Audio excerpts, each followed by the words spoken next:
Olá, eu sou a professora Giancarla Bombonati e vou te dar uma super dica hoje sobre o emprego da palavra ser. O que você vai lembrar? Vou destacar apenas duas situações em que ela pode aparecer. A palavra ser, ela pode indicar um sujeito indeterminado ou um sujeito determinado. Quando é que você vai ter um sujeito indeterminado? Quando você tiver a palavra ser junto a um verbo intransitivo, ou a um verbo transitivo indireto, ou a um verbo de ligação. Nesse caso, esse verbo aqui, ele sempre fica no singular, beleza. Quando tem um sujeito determinado, você consegue encontrar o sujeito da oração. Você consegue encontrar um termo em que realmente eu tenha ali um sujeito determinado. E aqui, quando é determinado, você pode ter tanto a voz passiva quanto a voz reflexiva. As duas podem aparecer aqui, tá? Beleza. Vamos ver nossos exemplos aqui, ó. Para a aposentadoria, trabalha-se com 60 anos para mulheres e 65 para homens. Veja que nessa frase aqui, ó, você tem quem trabalha, trabalha. Você não tem, assim, nada que complemente o verbo. Então, esse verbo é o verbo intransitivo. Aí você vai buscar o seguinte, quem é que trabalha aqui? Eu não achei quem trabalha.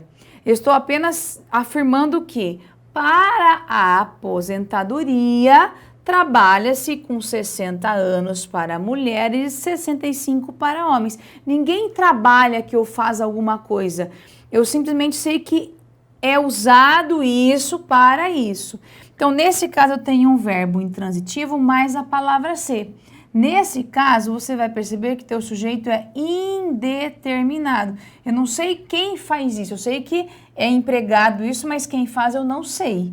Então, nesse caso, esse ser vai ser aquele índice de indeterminação do sujeito. Na frase de baixo, atualmente, há quem se aposente antes dos 50. Beleza. Aí, quem é que vai se aposentar? A frase fica estranha. Quem se aposenta? Quem? Nossa, tá, como assim? O pronome quem é o meu sujeito, olha só.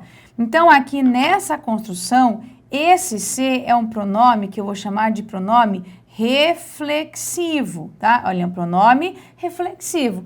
Eu tenho o verbo aposentar-se. Então, quem se aposente. Claro que você tem que ter um cuidado. Pela frase, sintaticamente, você tem aqui um sujeito que ele é determinado. Por quê? Eu tenho um termo com a função de sujeito. Lógico que a palavra quem, ele é caracterizado como um pronome indefinido.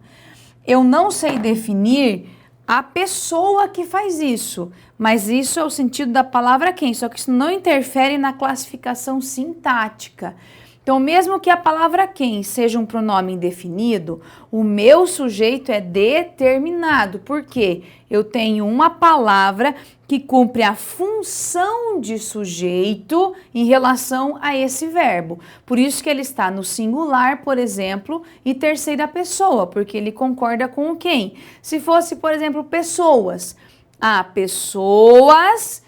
ou há pessoas que se aposentam, aí eu poderia fazer essa concordância. Aqui não, esse quem cumpre a função de sujeito. Então, quando você for analisar uma frase nesse sentido, você olha a palavra ser e o verbo que eu tenho junto a ele. Você percebeu que não dá para achar quem fez a ação do verbo. E é um verbo nessas condições aqui, sujeito indeterminado, índice de indeterminação do sujeito. Quando eu percebi que dá para achar um termo que cumpre a função de sujeito, esse ser vai indicar um sujeito determinado. Aí eu posso ter tanto aquela ideia de voz reflexiva, quanto a ideia de voz passiva sintética. Mas mesmo em tanto uma quanto a outra, o meu sujeito sempre vai ser determinado. Palavra ser nunca é demais você estudar, mas sempre tem esse cuidado. Ora ela determina o sujeito, ora ela indetermina o sujeito. E tem que perceber essas particularidades para saber, na hora da prova, diferenciar que aqui eu tenho um sujeito indeterminado e aqui eu tenho um sujeito determinado.